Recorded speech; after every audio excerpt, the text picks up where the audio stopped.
贏在起跑線。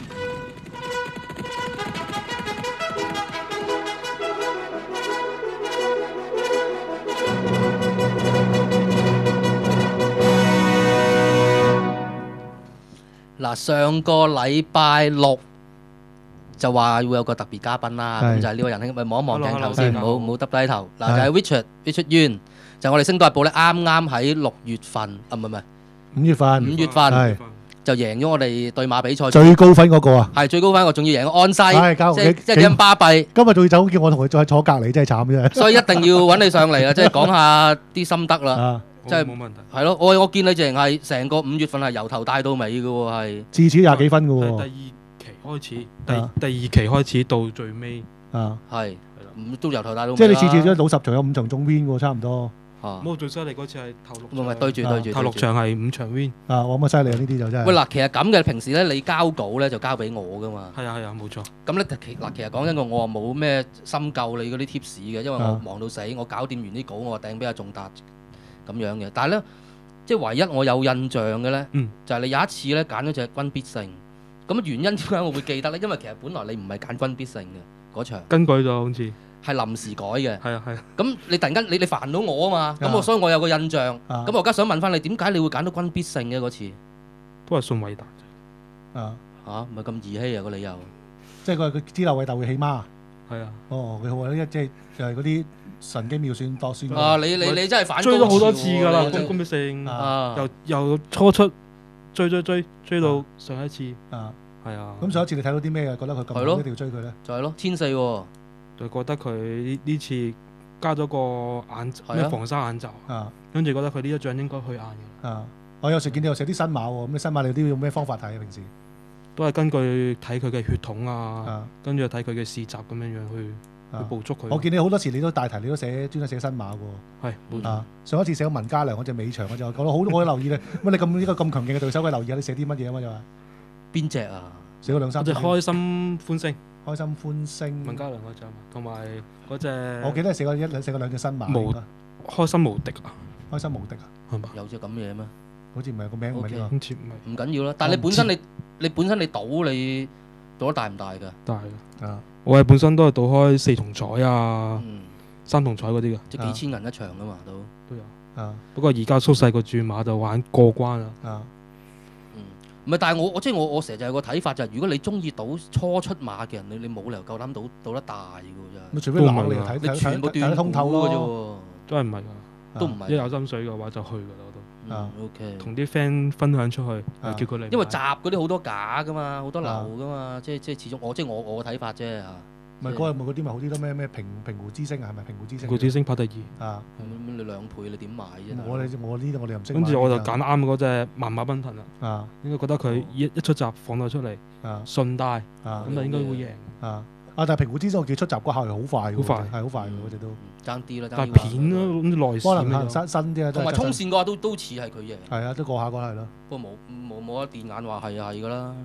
OK， 喂，咁阿 Richard 你好勁喎，馬經都唔使帶上嚟喎，跟住又話啲嘢喺晒個腦度。記入腦啦都。你真係好嘢喎啲記性。咁你點啊？你今日記咗啲咩？咁你頭場有冇好嘢啦？快啲講啦！而家頭場你有冇嘢介紹㗎？在終點線嗰陣時就介紹咗嗰隻駕馭。駕馭係啦。點解咧？咁啊，上次沙田呢一仗咧就跑第2嘅。跟住然之後就阿潘頓就臨去咗日本前咧，都會操住試一試習，都幾吸引。係啦。同埋佢今晚都大熱門啦，我覺得佢都大熱門，都應該穩陣嘅。同埋呢場有幾隻其實降班馬，你覺唔覺得佢哋都係惡嘅？呢幾隻降班馬，4降5。估下咯，4降5喎。歐洲之星就好嘅，但係10檔。自由飛翔咧，其實自由飛翔前一次都好㗎，都好，都唔5班啊嘛，前一次。嗰場係自由飛翔嗰場係。嗰啲咩皇帝誥令啊，嗰就羅利亞奇509場啦。咁君子承諾咧重磅啊，重磅，但有級數喎，降班喎。應該駕馭就食硬嘅，可以駕馭食硬佢。嗱咁啦，咁今場其實我有隻中意嘅，咁就係呢隻金武士，想播一播。其實佢聽日跑咗650，咁啊播翻最近嗰次1650啦，谷草就係385。咁啊又係喺中間隊出嚟㗎，黑白直間嗰隻喺前面，而家第4、5位度啦，二跌。諗咧，其實我想講咧，呢一隻金武士跑呢一場385咧，係當日嘅第4場嚟嘅。咁即係上半場啦，未壓地啦。咁其實你查翻，大家不妨其實嗰一日上半場咧，未壓地之前咧，其實係好不利直路飛出去中外碟咁衝㗎。其實你所謂中外碟咁，就即係我大概話就係5碟打外。其實你睇到咧，好多馬都係頭嗰4場都係5碟入邊走，即係比較好嘅直路階段。咁其實嗱，你一陣間可以睇下呢隻金武士嗱，佢淨係飛到好出嘅。仲要呢一場咧係慢步速慢咗3線，即係唔算話好慢啦。但係其實佢而家始終喺個中間位度啦，咁啊都比較蝕底嘅。你仲要佢入到直路嗰陣時咧係飛咗出去㗎。咁你其實你可以比較一下㗎。呢一場咧，即係喺佢前面㗎咋。嗰隻7號應該係即係黃德奇康啊，係啦，嗰日就德奇康。其實大家都係走住個2碟㗎。跟住佢喺佢後邊有一隻係飛越風，大家都係喺飛越風而家淨飛咗出3碟添㗎。黃橙嗰隻後邊嗱，你今日睇下飛越風同呢隻金武士一齊蝕㗎，你睇下，但係兩隻其實都係識追上嚟㗎。嗱，呢隻德奇康其實佢本身跟前少少賺咗個主動先啦，跟住仲要佢喺個中路度嘅，喺中入邊嘅。咁你睇下呢隻金武士距離佢呢隻德奇康個終點，你睇下嗱，德奇康當然有少少抽一抽啦埋門，但係其實佢都逼得好近㗎，差唔多平排個終點嘅金武士可以。咁你唔好忘記呢隻金武士呢場喺4班咯，佢輸完呢場4班。枕住輸，跟住你而家佢距離嗰場385已經減咗好多分，落到嚟5班添啊！而家咁你再睇翻你頭先我講嗰隻11號金武士啊嘛，喺佢後邊嘅正係飛越風，飛越風之後再出跑1200入 Q， 跟住再出跑1400贏埋嘅。咁你睇到其實呢場4班水準唔差㗎，金武士對住呢啲對手，你而家金武士翻嚟1650喺5班度仲要，咁你而家隔晚有成10倍喎。咁你點計都係值得搏㗎嗱，但係我可以講一樣嘢啦，即係我唔好一面倒話佢好好啊。其實呢一場385咧，谷咗6504班咧，當晚其實仲有一場4班1650嘅，就係總場次384，即係喺佢之前一場嘅。呢一場385咧，即係金武士呢一場咧，個水準係明顯低好多嘅。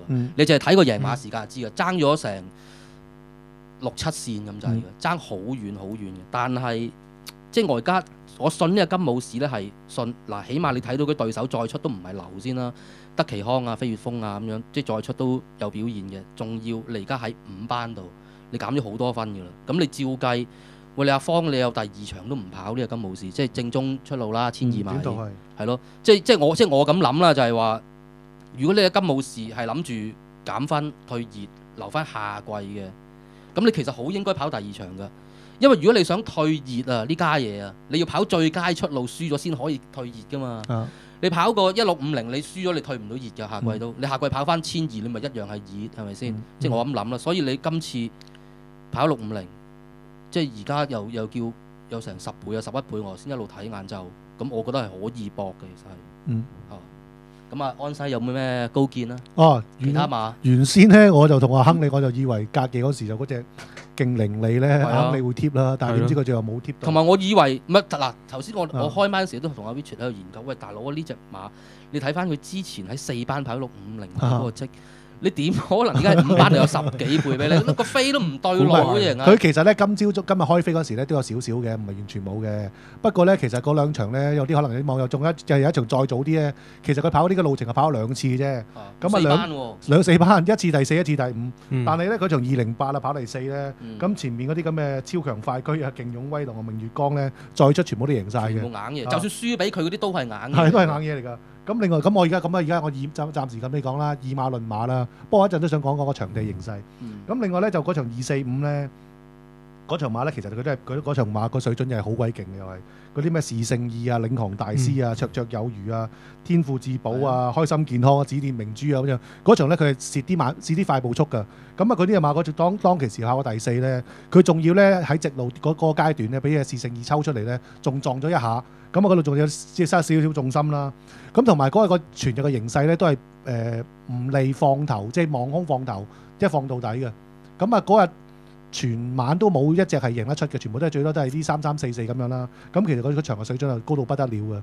咁啊咁啱呢兩次即係嗰班就跑啲咁嘅短途咧，你對住飛霞咁飛霞你邊係夠佢快啊？咁我當一個熱身咯。咁啊而家你再上翻嚟呢個正宗今季跑得最接近嘅路程咧。咁啊！呢啲我真係我淨講呢啲馬係淨係有班嚟嘅，就唔係話。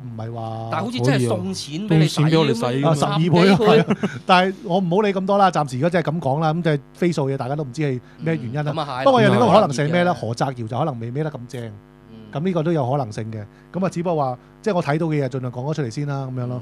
所以你今日問我都話勁凌利，其實我擺落次選度嘅原因唔係我唔中意佢，係個飛咧，筍得滯，即係太過筍啦，筍得滯。我擺次選嘅，即係我首選都係金武士。咁但係咁如果你咁講睇翻頭先話前面嗰幾隻馬咧，講1、2、3、4嗰幾隻馬其實都有不同程度嘅優點嘅。咁啊，你首先講嘅話隻自由飛翔嗰時話一場 key race 咧，同嗰隻係啦前一場嘅，同你皇帝號令啊、強中堅啊嗰扎咧，咁啊佢跑嗰個水準係相當之唔錯嘅。咁但係上次咧佢沿途二跌拍住嗰啲獻畫咧，頂住，因為俾佢頂實咗埋唔到嚟咧，咁嗰場嘅輸啊即係情有餘可原嘅。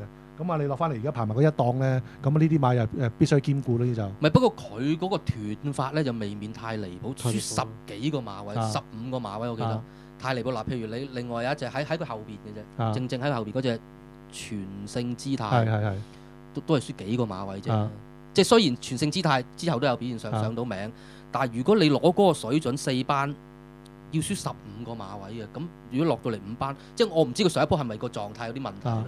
頭先喺個網度有個網友就話呢隻馬跌咗磅，咁其實呢隻馬就唔係跌咗磅，因為佢上名嗰時個體重咧都係呢個體重嚟嘅，咁啊變咗呢個因素就比較唔係咁緊要啦，同埋呢隻馬唞一唞會好啲咯。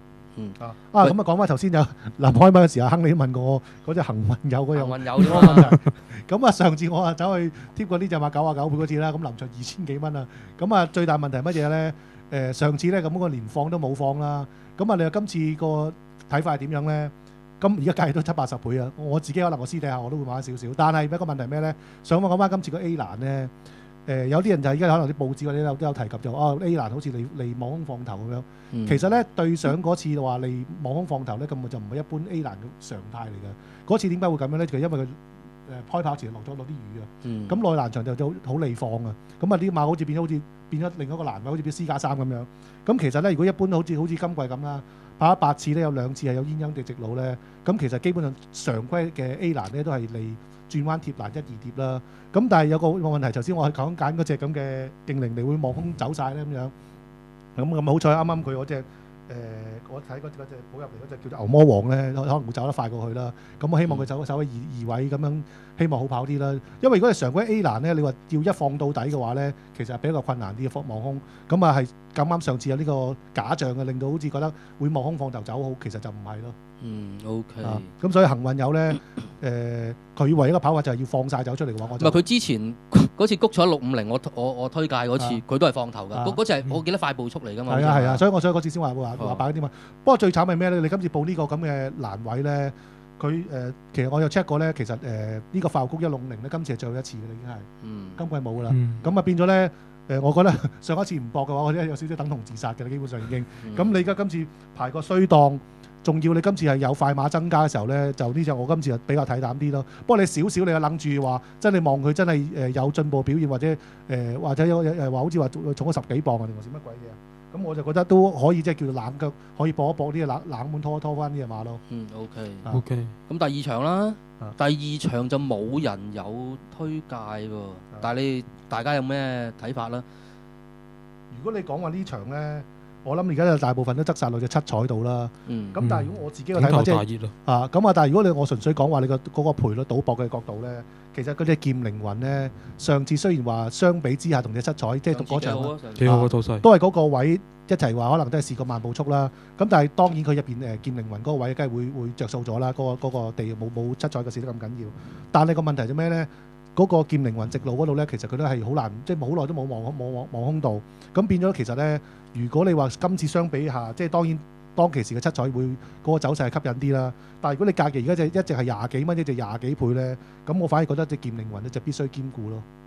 可以啊。唔係，其實呢一場咧有7隻馬咧喺曾經喺619總場次嗰度即係碰頭嘅。咁呢次再碰翻頭，咁而其實619場次嗰一日咧，其實又係有鴛鴦地嗰個情況嘅。咁其實會唔會應該係揾翻嗰日攝內欄嗰啲馬咧，例如七彩嗰日就係攝咗去埋邊嘅內欄，同埋當旺財都係嘅。